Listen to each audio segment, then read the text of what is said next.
Hi, I'm Paul Morris. I'm in the Advanced Electronics Group at Visteon, and I'm here today to show you the time-of-flight gesture camera that's mounted in the headliner of the vehicle. It's a near-infrared system, so there's no visible light to the users, and it's detecting a 3D area in the center front seat.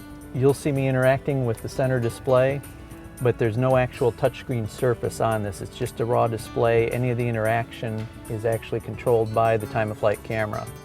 In this part, you can see that there's a crosshair that's following my finger. The camera is tracking where my finger is moving left, right, and up, down. And the crosshair is red right now, showing that my finger's far away from the display.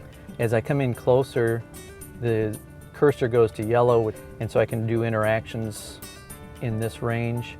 And then when I actually touch the surface, I can actually detect the final approach and final contact, and the cursor turns green.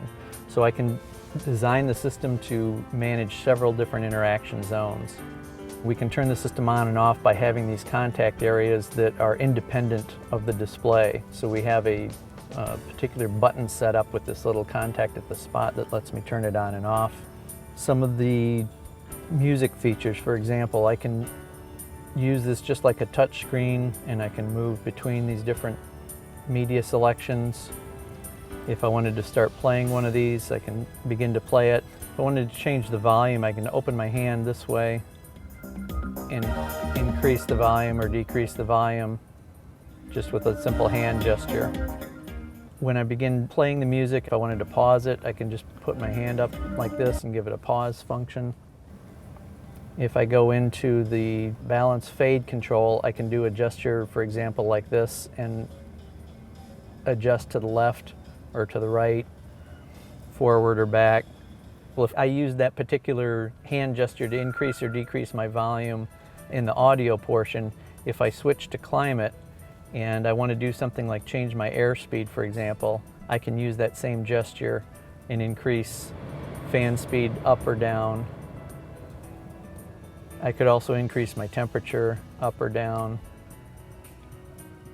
So I can monitor that same type of gesture but use it in several different ways. Some of the other things that we can do with it, again, is open up a wider area beyond the screen. I can set up a surface area.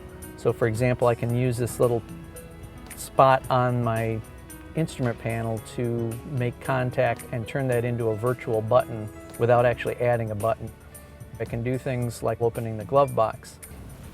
To open or close the window, basically you'd reach out over towards that window, it would detect the arm, and then you'd be able to raise or lower your arm and it would open or close the window. If I raise my hand up towards the top, it turns the lights on. If I raise my hand back up again, it turns the lights off. What you see on the screen is in the lower left corner is the raw data that the camera is picking up, and it's 3D data. And the upper left corner is a infrared image with some green highlight to kind of show the depth difference. And in the upper right side is what we call a segmentation, where we actually take that raw data and put it into fingers and hands and arms, and we use that information to determine the gestures and the touch interaction in the system. The 3D gesture recognition in this vehicle helps reduce driver distraction and enhance vehicle experience.